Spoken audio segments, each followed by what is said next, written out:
What's up, movie fans?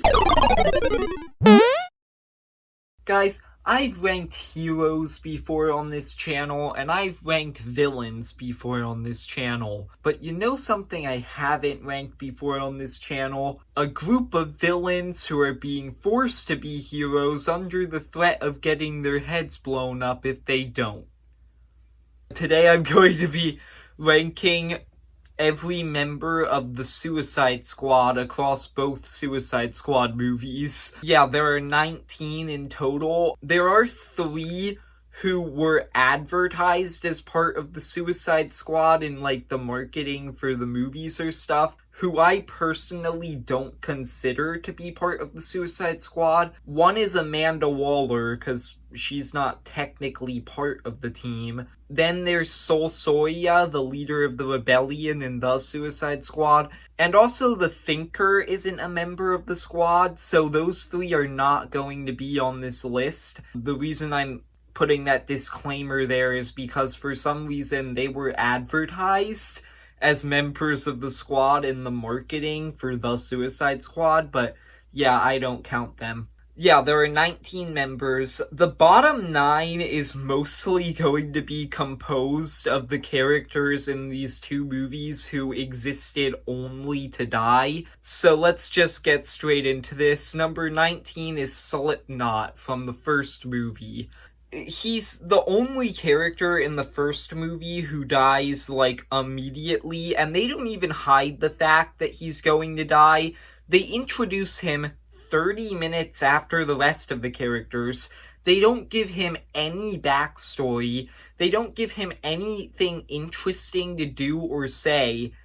And then they kill him off just because him and Captain Boomerang were kind of idiots. He really just doesn't do anything to make him that memorable before he dies. Number 18 is Mongao, who is the only character in the Suicide Squad who I think didn't manage to do anything interesting or memorable before she died. The most interesting thing that she does is she tries to bring down that one helicopter, and she dies while doing that. Other than that, she's not a very memorable character, so she came in second to last. Number 17 is Killer Croc, an interesting character because he actually is one of the main characters of the first Suicide Squad movie. He still didn't manage to make a mark on me because he only has like 5 lines in the whole movie, and he does have a potentially interesting backstory,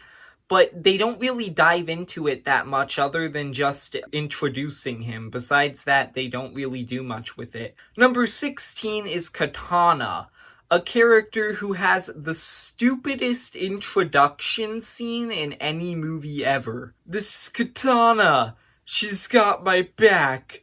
She can cut off you in one sword stroke, just like mowing the lawn. I would advise not getting killed by her. Her sword traps the souls of its victims. That is the most unintentionally funny line, like, ever. Yeah, Katana is another character just like Killer Croc who just didn't manage to make an impact on me in spite the fact that she actually is a major part of the first movie. Her backstory is a bit interesting, but overall she's just not a very interesting character. Number 15 is Savant, who you really follow as, like, the main character for the first 10 minutes of the Suicide Squad, but ultimately, like the rest of the characters in the first 10 minutes of the Suicide Squad, he does die. Besides being the main character for the first 10 minutes, he doesn't really do that much, so he came in at the bottom half of this list, and he's, like, on the lower part of the characters who died very early on. Number 14 is T.D.K, a character who, in spite the fact that he dies pretty early on, he actually did manage to make an impact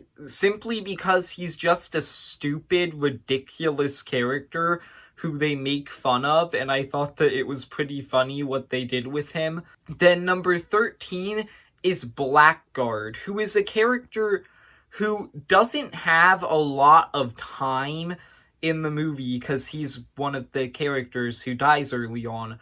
But with the time that he does have, I think they gave him a lot of personality. Like, he seems like this character who acts like he's this awesome, cool guy, but in reality is incredibly stupid. And I think that he worked for the little time that he had in this movie. Now, number 12 is Javelin, a character who, once again, dies pretty early on, but he does manage to make an impact on the whole movie in the form of his javelin and, like, Harley Quinn's character arc in the movie, and how the javelin is ultimately the thing that leads to Starro's death. So that carried him a bit higher than a lot of other characters. 11, my favorite of the characters in these two movies who dies pretty early on, is Weasel. Because he's just such an obscure character who I thought was so ridiculous and hilarious, and I loved what they did with him. They don't really give you a clear answer as to what the heck he is. They casually throw out there that apparently he killed a bunch of children. He has the dumbest death scene ever, and then at the end of the movie they reveal he wasn't actually dead, and he's just on Corto Maltese, just randomly there. I just think that he was a pretty funny character who they managed to, like, use the obscureness of him to make him, like, a really memorable character. Number 10 is Captain Boomerang. I think that in the first movie, Captain Boomerang was a pretty funny character. He was actually one of the more enjoyable parts. I think that the part where he was making fun of El Diablo, like, "Ooh, you're the fire guy. Ooh, fire." That part was funny. I also like the part where while they're fighting, he, like, ducks behind the car and is drinking a beer. Like, I just think that he was a pretty funny character. But he doesn't really have that big of a backstory. He doesn't have a lot of depth to him. And then he is one of the throwaway characters in the Suicide Squad, so they didn't really improve him there. So he comes down a bit lower on the list. Number 9 is Peacemaker. I think that Peacemaker was a really enjoyable, funny character. I think that John Cena's performance as him was just a really enjoyable character. But he also has some depth to him, with him being willing to do whatever it takes for peace. Like, even covering up what the American government did in the Suicide Squad, in, like, experimenting on people for years. He's even willing to cover that up. And I think that that's interesting. The reason that he comes down a bit lower than a bunch of other characters is simply because he's kind of unlikable, but ultimately that is kind of the point, so yeah. Number 8 is Deadshot, who serves as basically the main character of the first movie, and I think that he was kind of interesting with his whole relationship with his daughter and trying to prove to her that he's not that bad of a guy. But ultimately it does kind of fall flat based on the fact that in the movie he doesn't really show any remorse for what he's done, so that does kind of make you feel like he is kind of a bad guy. So I think that that element of him, like, kind of made him fall flat. Number 7 is El Diablo, another character who, from the first movie, who I actually think was pretty interesting.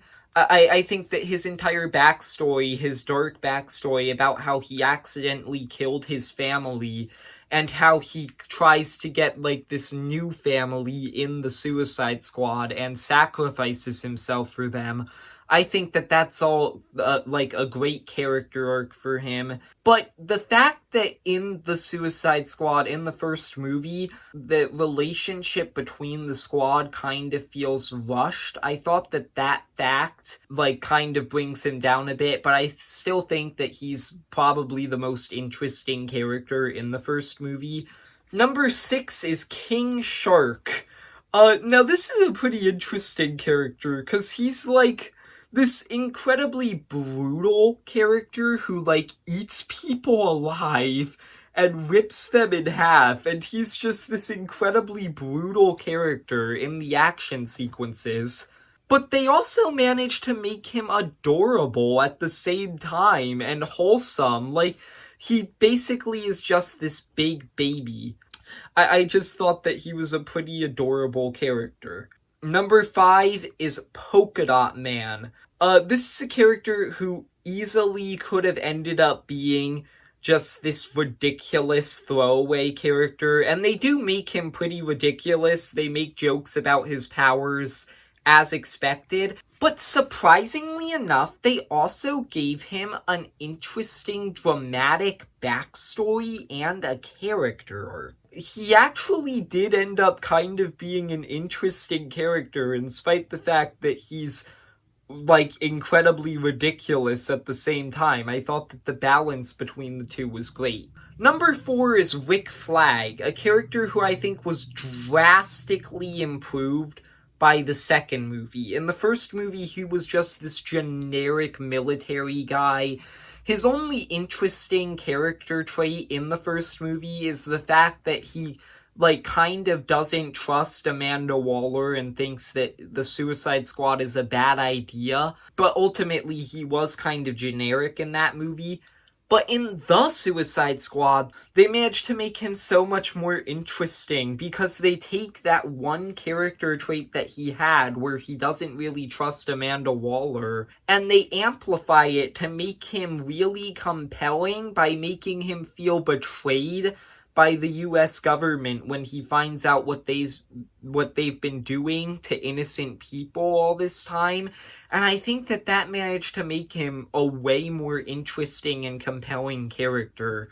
So he came up this high in spite the fact that in one of these movies he's really generic. Number 3 is Harley Quinn. I think the character who has the biggest advantage on this list, because not only does she have the 2 Suicide Squad movies, she also has her own solo movie in Birds of Prey. So I think that through that, she has, like, a really great character arc throughout these 3 movies. In Suicide Squad, she kind of, like, has this devotion to the Joker and is, like, being held back by him. And then in Birds of Prey, she breaks up with him and frees herself from him and becomes her own person. And you see that more in the Suicide Squad, so she actually is a pretty interesting character. Then number 2 is Ratcatcher 2, who I think is the heart of the Suicide Squad. She, like, basically embodies the main theme of that movie, where she's just this really kind, sweet, likable character who believes that everyone has purpose, like rats, the, like, most disgusting creature on the planet, criminals and murderers and psychopaths, and the people who are recruited to the Suicide Squad. She just believes that all of them have purpose. So she kind of, like, embodies the main theme of the second movie, and I thought that she was just a really likable character. But coming in at number 1 is gonna be Bloodsport. I think that this character and his whole character arc, where he's, like, having trouble opening up to people, and as a result he has this terrible relationship with his daughter, he doesn't really have any friends, and then throughout the movie he manages to, like, have a better time opening up to people when he gets friends in the Suicide Squad and when he forms a bond with Ratcatcher 2. And, like, I think that entire development where he's, like, opening up to people and allowing himself to, like, feel love, I think that made him a really interesting character. Honestly, I feel like Ratcatcher 2 and Bloodsport could kind of switch places on my top 2. I basically like them both equally. I just, had a hard time deciding, and I ultimately decided that Bloodsport was a little bit better, but, they're both great characters.